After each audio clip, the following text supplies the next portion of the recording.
Deus. A você que trouxe Bíblia, eu faço o convite, abra sua Bíblia. Primeiro livro dos Reis, capítulo de número 3.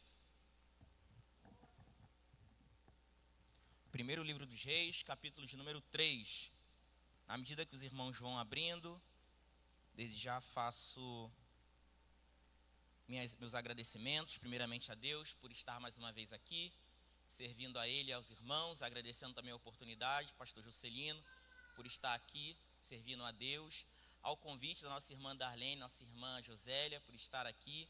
Deus seja louvado. Como eu sempre falo, é sempre bom ministrar na nossa casa espiritual, amém? Quem achou, diga glória a Deus. Meus irmãos, como de costume, estaremos lendo um versículo, estarei orando, nos assentaremos e continuaremos a leitura, versículo de número 16. Estaremos lendo, em seguida estarei orando, nos assentaremos e continuaremos a leitura, amém? Versículo 16 está escrito assim: então vieram duas mulheres prostitutas ao rei e se puseram perante ele. Amantíssimo Deus eterno Pai, Espírito Santo, recorra a Ti, meu Senhor, pois sem Ti nada posso fazer. A mensagem, ó Senhor, já está no meu coração, mas eu preciso de Ti para passar ao Teu povo. A mensagem é sua, o povo é Teu, e o vaso que vos fala é seu também. Espírito Santo, me usa nessa noite com poder, e que possamos ser edificados pela Tua palavra nessa noite. É o que peço, em nome de Jesus, amém. Poder assentar?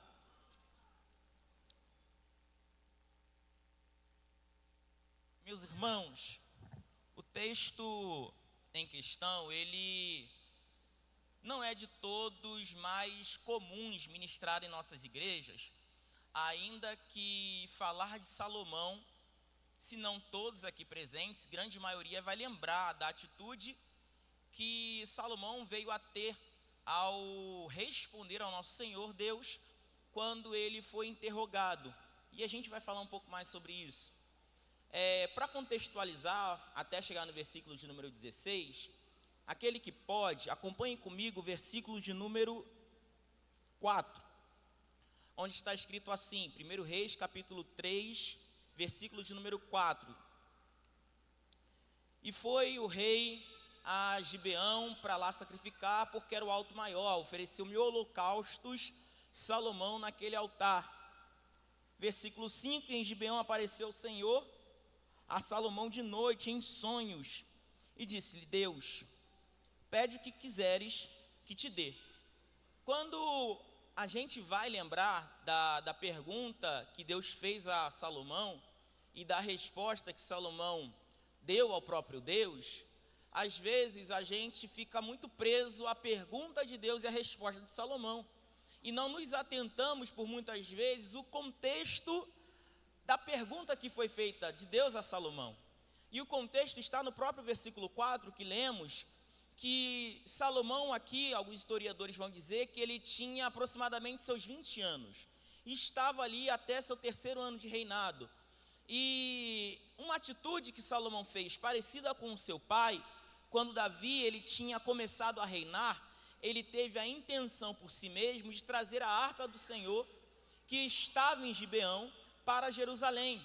Salomão, ainda que a arca estivesse próxima a ele em Jerusalém, ele quis fazer algo diferente, mas parecido com seu pai. Ele quis chamar a atenção de Deus, sabendo ele que iria reinar todo Israel, era o terceiro rei de Israel, o terceiro rei de todo Israel, e ele não fora semelhante ao seu pai Davi. Salomão ele sempre foi rico, sempre foi criado no palácio, ele não tinha nenhuma história como Davi, pois Davi derrubou Golias. Davi ele tinha experiência em cuidar de ovelhas. E Salomão não, Salomão ele sempre estudou nas melhores escolas, nas melhores universidades, ele sempre se alimentou muito bem, mas algo que ele aprendeu com seu pai é: para eu iniciar algo e ser bem sucedido, eu preciso ter Deus perto de mim. Salomão ele aprendeu com seu pai: para eu iniciar algo e ser bem sucedido, eu preciso de Deus perto de mim. Mas como Salomão poderia ter Deus próximo a ele, se a arca já estava em Jerusalém?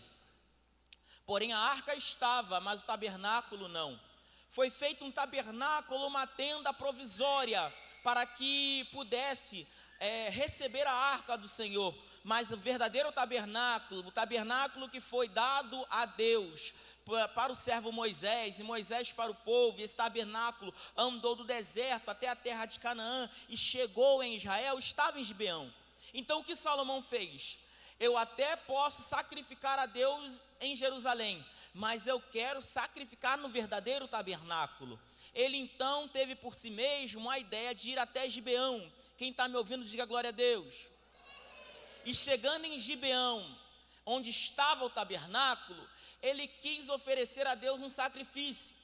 Só que sacrifício por sacrifício, ele poderia levar esse sacrifício em Jerusalém. Só que lembram, meus irmãos, o verdadeiro do tabernáculo estava em Gibeão. Estava onde? Gibeão, não ouvi, estava onde? Gibeão. Então era comum o povo ir sacrificar em Gibeão. E Gibeão ficava ou distava entre 8 a 16 quilômetros. Das muitas referências que eu pesquisei, uns vão dizer 8, 9, 9,5, 10, 16. Vamos ficar no número padrão, número 10, amém? Número 10. Ficava 10 quilômetros de Jerusalém. Não ficava tão distante. Então o que Salomão ele pensou? Eu vou sair daqui, do local onde eu moro e resido, da comodidade que eu tenho, quem sabe até da facilidade que eu tenho em cultuar e sacrificar em Jerusalém, e vou no local onde as pessoas vão, onde a massa de Israel vai, onde a maioria vai sacrificar. Ele saiu do seu comodismo e foi até Gibeão sacrificar. E a Bíblia vai dizer, você leu comigo no versículo de número 4, que ele sacrificou 1000 holocaustos. Qual a quantidade? 1000 holocaustos. E 1000 holocaustos, 1000 sacrifícios, 1000 animais, requer tempo. Pois não era somente chegar no tabernáculo e matar o animal, havia um rito. Então houve um tempo, houve um cansaço. Salomão, ele foi até Gibeão porque ele entendia, se é lá que o povo vai sacrificar, lá eu quero sacrificar também. E quando ele chegou lá, ele sacrificou um animal, não, nem 2, nem 3, nem 10, nem 50. Ele sacrificou 1000, uma quantidade grande, e gerou cansaço. Foi cansativo. Imagina um sacrifício de 1000 animais. Para a gente trazer para o nosso tempo hoje, imagina um culto de 1000 horas, sem parar. Cansa, requer tempo. A Bíblia conta que depois do sacrifício de 1000 animais, de um holocausto de 1000, ele fica em Gibeão e vai dormir, vai descansar. É até aí, nesse momento, que no período que ele está cansado, Deus se aparece para Salomão. E quando Deus se aparece para Salomão, a gente consegue entender que para a gente receber uma apresentação, uma manifestação forte no nosso Deus, antes nós temos que ter a coragem de sacrificar para Ele. 1, 2, entendeu? Vou melhorar isso aqui para você dar glória. É Deus me trazendo aqui nessa noite para dizer a você, ainda que você venha ao culto pedir de Deus, antes faça alguma coisa para Ele. O nosso Deus, ele não é Deus de barganha, mas o nosso Deus, ele respeita uma lei, a lei da semeadura. Tudo o que você faz para Ele, logo Ele faz de volta para você 100 vezes mais. Então, se Salomão resolveu sacrificar, logo Deus se resolveu também aparecer para ele, glória. Tem muita gente que pede de Deus e não recebe, porque está só pedindo e está entregando pouco ou quase nada. Deus me trouxe aqui para dizer a você, já que você quer algo de Deus, primeiro, entrega algo para Ele. A Bíblia nos conta, em Jeremias capítulo 33, versículo 3, clama a mim e responder-te-ei. O que está escrito? Clama, homem, resposta de Deus, glória. Segundo Coríntios capítulo 7, versículo 14, vai dizer, se o povo que se chama pelo meu nome, se humilhar e orar, e buscar a minha face, e arrepender dos seus maus caminhos, então eu ouvirei do céu, perdoarei os seus pecados. O que está fazendo? Se o homem se arrepender, Deus vem e age. Tiago, capítulo 4, versículo 8, está dizendo: chegai-vos, pois, a Deus, e Ele se chegará a vós. Lucas, capítulo 9, versículo 23, Jesus vai dizer: aquele que quer seguir a mim, primeiro tem que se sacrificar, levar a tua cruz, e depois sim vir após mim. É Deus dizendo para nós nesta noite: já que você veio pedir, lembra o que você tem entregue. Pare de pedir um pouco e começa a entregar. No momento em que você entrega, Deus se apresenta a você, ó glória. A problemática está que a gente pensa: Deus é pai, Deus é amor, mas Deus também valoriza sacrifício. Então volte a sacrificar, ó glória. Quem está me ouvindo, diga glória a Deus. Versículo 5 nós lemos, versículo 7 está assim: então agora, pois, ó Senhor meu Deus, tu fizeste reinar teu servo em lugar de meu pai Davi, e sou ainda menino pequeno, nem sei como sair, como entrar. 8, e teu servo está no meio do teu povo que elegeste, povo grande, que nem pode contar. 9, a teu servo, pois, dá um coração entendido para julgar o teu povo. O que Salomão está pedindo? Sabedoria? Não. Salomão está pedindo sabedoria específica para reinar, governar o povo, para entrar e sair de forma que ele pudesse julgar com sabedoria. Então Salomão não está pedindo apenas inteligência, não está pedindo apenas sabedoria, ele está pedindo sabedoria específica para o reino. Vamos de novo. Deus falou com Salomão, sim ou não? Salomão respondeu o que queria a Deus, sim ou não? E qual foi a resposta de Salomão a Deus? Senhor, tu me fez reinar no lugar de meu pai. Dê ao teu servo sabedoria para entrar e sair, governar o povo. O que ele está pedindo? Para si? Não, está pedindo para o reino. Deixa eu te dar uma aplicação que veio da parte de Deus para mim, para o meu coração, e gostaria de compartilhar contigo. Todas as vezes que você pede algo para crescimento do reino, Deus ele te dá muito mais daquilo que você pediu. Só porque 1, 2 deram glória, eu vou melhorar isso aqui para você glorificar a Deus mais ainda. Deus está dizendo: todas as vezes que você pede só para você, Deus até te atende. Mas todas as vezes que você pede para o reino, Ele te atende naquilo que você pediu e te dá muito mais daquilo que você pediu ou pensou. Quem tem mão para levantar e boca para dar glória? Porque no 11 vai dizer: e disse-lhe Deus: porquanto pediste esta coisa, e não pediste para ti riquezas, nem pediste a vida dos teus inimigos, mas pediste para ti entendimento para ouvir causas de juízo, eis que fiz segundo as tuas palavras, ó glória. Eis que te dei um coração tão sábio e entendido, que antes de ti igual não houve, depois de ti nenhum igual se levantará, e também até o que não pedistes te dei. Espera aí, é Deus dizendo: já que você pediu para guiar o meu povo, deixa eu te dar aquilo que você não pediu.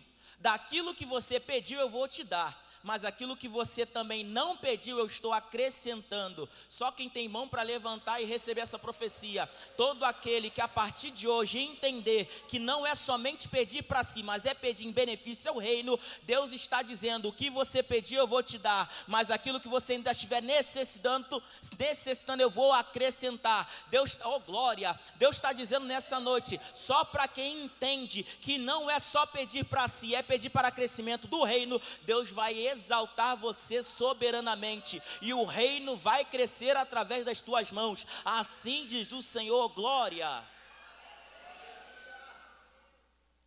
Antes de continuar, é algo que eu queria falar e eu esqueci. Eu ensaiei em casa e eu esqueci. Eu ia pregar necessariamente o que o pastor pregou terça-feira. O pastor ele pregou em primeiro livro dos reis, ou segundo livro dos reis, capítulo 18, sobre Senaqueribe e Ezequias. Eu ia pregar isto, só que olhando lá em Isaías. Quando o pastor pregou, eu falei: meu Deus do céu, minha mensagem está aí agora. Mas amém, Deus é bom, pastor, eu amo o Senhor, amém? Voltando. Quando a gente olha isso, a gente está dizendo que Deus falou para Salomão, Salomão respondeu e está tudo bem, amém?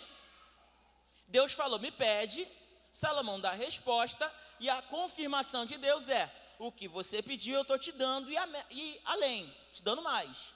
Glória a Deus por isso, está todo mundo entendendo? Versículo de número 15. E acordou Salomão, e eis que era um sonho, e veio a Jerusalém, e pôs-se perante a arca do concerto, e sacrificou o holocausto, e preparou sacrifícios pacíficos, e fez um banquete a todos os seus servos. A tradução é diferente, todos os seus oficiais, eu vou ler de lá. Então vamos lá. Depois que ele sai de Gibeão, ele retorna a Jerusalém. Sabendo que lá já existia também um local de culto, ele não fica satisfeito em cultuar somente em Gibeão, ele cultua também em Jerusalém. Por quê? Ele ouviu a voz de Deus, ele conversou com Deus, e ele tinha a certeza que Deus iria dar algo a ele. Então o fato dele perceber que ia receber algo de Deus, ele cultuou ao Senhor em gratidão. Salomão não era do tipo que cultuava quando recebia, ele já prestava culto de ação de graça só pelo fato de Deus dizer a ele que iria dar. Ele não era do tipo de crente que só acreditava quando via. O fato de Deus falar com ele já era suficiente para ele acreditar. Eu ainda acredito nessa noite que tem gente aqui que não é do tipo que só acredita quando vê, mas tem gente nessa noite aqui que acredita que Deus dá vitória e bênção só pelo fato de uma profecia sair do altar. Oh, glória a Deus! Eu ainda acredito nesse nível de crente.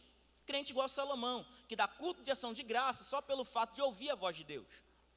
Só que o 15, até o 15, está indo tudo muito bem, amém?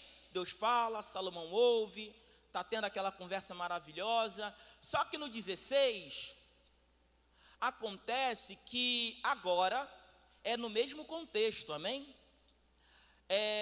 Vem até Salomão, o rei, duas mulheres prostitutas. No versículo de número 17, está escrito assim: disse-lhe uma das mulheres: a Senhor meu, eu e esta mulher moramos numa mesma casa, e tive um filho morando com ela nessa casa. Versículo 18: no terceiro dia, depois do meu parto, também esta mulher teve um filho. Estávamos juntas, nenhuma outra pessoa se achava conosco na casa, somente nós, ambas estavam ali. Versículo seguinte: de noite morreu o filho desta, porquanto se deitara sobre ele. Levantou-se à meia-noite, e enquanto dormia a tua serva, tirou-me a meu filho do meu lado e deitou nos seus braços, e a seu filho morto deitou nos meus. Vamos lá, o que está acontecendo aqui? É Salomão ouvindo a voz de Deus. Quando ele volta para Jerusalém, um problema chega até ele. Hoje é um culto na direção da intercessão, amém? E eu não sei se acontece só comigo e com Salomão, talvez com alguns irmãos aqui, a gente até ora na intenção de melhorar, e quando a gente pensa que algo vai dar certo, vem um problema pior do que aquele a gente imaginava. Não, talvez acontece só comigo, tá? Eu acho que é só comigo. Acontece com alguém aqui? Ah, não pode ser. Com Salomão foi assim, gente. Pensa a situação, é Deus falando com Salomão, Salomão falando com Deus, está tudo bonito e agradável. Deus dizendo: Salomão, do que você não pediu eu vou te dar, e o que você pediu eu vou te dar também. Está tudo bênção, gente, culto de ação de graça, festa, povo comendo, pessoal alegre, até que me chega um problema. Vai dando glória aí que eu vou beber água.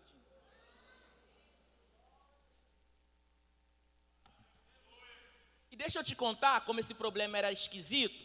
Eu fui pesquisar, porque normalmente a gente tenta pesquisar, né? Não é especialista, então a gente acaba pesquisando. Não é igual o pastor que tem a Bíblia na cabeça, nem o evangelista Dilson nem está aqui, mas não sou assim. Então a gente pesquisa. Meus irmãos, o problema era tão sério, mas tão sério que até para pesquisar foi difícil. Não tem muito conteúdo, história dos hebreus não tem, comentários não falam muito, só o que está aqui. Por quê? Vou explicar. Nesse período ainda haviam os juízes, e não eram juízes que governavam o povo, eram juízes que ajudavam a reger, sabe, com pequenas causas. Como aquela situação não tinha testemunha, ficou uma briga entre aquelas mulheres, onde uma falava e a outra desmentia, e não tinha como ter nenhum parecer de verdade, porque juiz nenhum estava conseguindo resolver aquela situação. Não sabemos como, a Bíblia não fala, nem mesmo nenhum outro livro que eu pesquisei, até que ponto aquele problema se estendeu até chegar no rei. Gente, a gente está falando de um rei.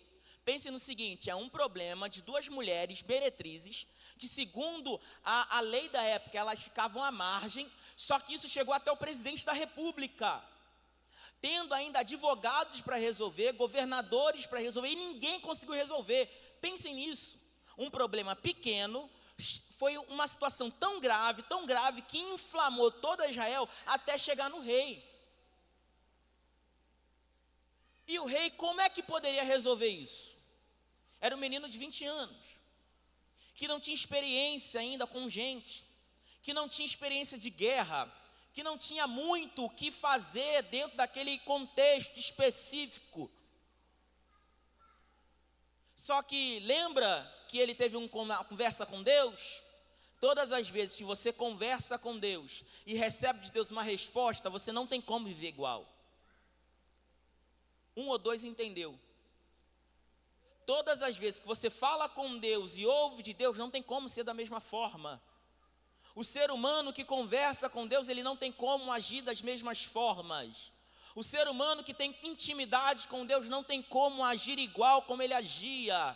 Paulo, ele era a partir do momento que ele conversou com Jesus, ele parou de ser aquele que perseguia e passou a ser perseguido, glória. Nem vou entrar nisso, senão a gente vai ficar aqui até o final. Então Salomão já não era mais o mesmo. Ele volta de Gibeão diferente. Aquele problema poderia ser um problema crítico para Gibeão antes de ir, para Salomão antes de ir a Gibeão. Quando ele volta, ele recebe uma resposta de Deus, que agora ele teria sabedoria tal para resolver problemas que nenhum outro homem conseguiria. A Bíblia nos conta, versículo de número 24. Disse mais o rei: trazei-me uma... Ô gente, o povo está aqui? Me ajuda aí. Trazei-me uma espada. Trouxeram uma espada diante do rei. 25. Disse o rei: dividi em duas partes o menino vivo, dai a metade a uma e a metade a outra. Gente, que sentença cruel. Concorda comigo? A gente está falando de um recém-nascido que tinha acabado de nascer, é óbvio, eu sei, estou sendo redundante. E agora o rei, para resolver o problema, ele manda: me traz uma espada. Já que o problema é esse, não dá para saber quem está falando a verdade, vamos dividir a criança. Para quem estava ouvindo, se desesperou. Meu Deus, o rei vai matar. Versículo seguinte, 26. Então a mulher cujo filho era vivo falou ao rei, porque o amor materno se aguçou pelo seu filho, e disse: ah, Senhor meu, dai-me o menino vivo, e por modo nenhum mateis. Porém a outra dizia: nem meu nem teu seja dividido. Pera, isso aqui me intrigou. É o rei falando: me traz a espada, vou matar. Para quem não é mãe, fala mata, mas para quem é mãe, eu prefiro que não fique comigo, mas que fique vivo.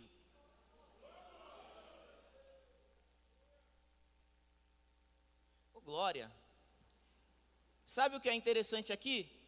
Salomão nunca quis matar, só que ele sabia que a espada ia trazer a verdade. Porque quem é mãe nunca ia querer ver seu filho morto, mas quem não é mãe só queria apenas que igualassem as coisas. Já que eu perdi, essa daí eu quero que perca também. Porque é assim, manter vivo é até difícil, mas querer que tu perca tem muita gente. Já que eu não consegui, essa daqui não consiga também. Já que eu vou perder, que essa aqui perca também. Já que eu não posso ter meu filho vivo, que essa não tenha o dela. Mas a mãe, que é mãe de verdade, sabia: ainda que não esteja comigo, que permaneça vivo. Sabe o que Deus me trouxe aqui para dizer? Tem coisa que só vai ser revelada a verdade através da espada. E deixa eu te causar um espanto: não é a espada que que mata, não. A espada que eu vim falar aqui é a espada da verdade, que é o Evangelho, porque a Bíblia vai dizer, glória, em Hebreus capítulo 4, versículo de número 12, a espada que é a palavra de Deus, ela é mais afiada do que a espada de dois gumes. Obrigado, porque minha memória já me ajuda. A palavra de Deus é viva e eficaz, mais cortante do que a espada de dois gumes, e penetra até o ponto de dividir alma e espírito, juntas e medulas, e é apta para discernir pensamentos, propósitos do coração. Sabe o que Deus me trouxe aqui para dizer? Tem coisa que só está havendo confusão na tua vida, porque você não levou a espada para o meio dessa confusão, você não levou a palavra para o meio dessa confusão. Está tendo muita briga na tua família, porque você não está levando a palavra. Quando começar a levar a palavra, aquilo que é de verdade começará a trazer à tona, e quem é de mentira será revelado. A confusão só existia porque alguém estava disputando a mentira com alguém que estava falando a verdade. Deixa eu te falar, quando você não conseguir resolver problemas dentro da tua casa, porque não dá para saber onde é mentira e onde é verdade, começa a colocar palavra. Mas Tiago, eu estou falando a verdade e ninguém me escuta. Faça como aquelas mulheres, pois a Bíblia vai dizer que elas levaram um problema para o rei. Quando começar a levar esse tipo de problema para o rei, Deus vai te dar sabedoria para resolver.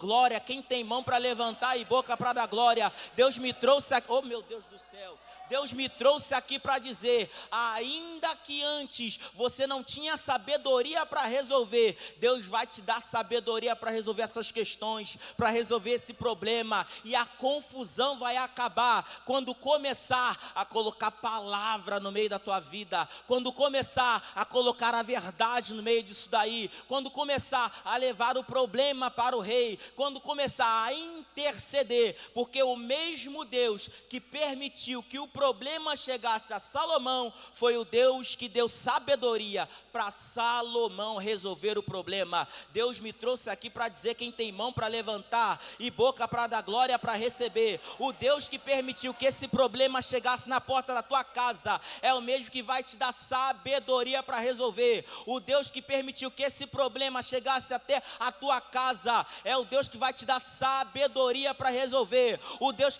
meu Deus do céu, o Deus que permitiu que essa situação se agravasse na tua vida, é o Deus que vai te ajudar a resolver. E todos saberão que a sabedoria de Deus é contigo, assim diz o Senhor. Glória!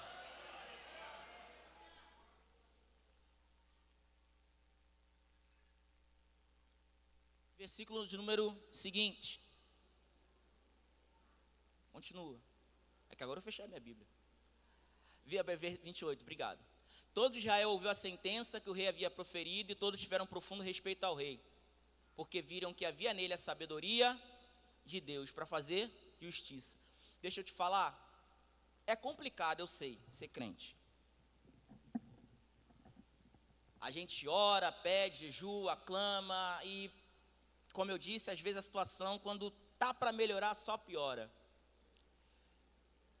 Mas crente, ele não vive mediante a lógica humana. Cristão que é cristão, vive mediante a fé. Todas as vezes que a Bíblia mostrou que algo piorou, é porque o milagre estava perto. Acredite na palavra que você ouve. O Deus que está contigo em todo o tempo não te abandona. Se você clama a Ele no tempo certo, Ele vai se levantar para te dar vitória. E ainda que o que você ouve aqui seja palavra de ânimo e coragem, e chegando na tua casa a realidade seja de dor e tristeza, fique tranquilo, porque Lázaro estava morto 4 dias, mas Jesus chegou. A mulher que era mãe, a viúva do filho de Naim, ela estava levando o seu filho para ser enterrado, mas na porta Jesus chegou. A Bíblia nos conta que Moisés estava levando o povo e chegou em Pi-Hairote, tudo cercado de montanha e havia um mar, e Deus deu a ele o recurso necessário para ele avançar. Eu encerro minha participação dizendo, a sua oração não tem sido em vão. O Deus que está permitindo você estar no cenário que você está vivendo, Ele não desistiu de dar a sua vitória. Ele só está permitindo que tudo piore, para quando você receber a sua bênção, não poder falar que foi a sua estratégia, sua capacidade humana, seu intelecto ou a força do teu braço. Você vai ter que falar: eu consegui, porque o meu Deus me ajudou. E a vitória é nossa, em nome de Jesus. E assim agradeço a minha oportunidade, em nome de Jesus.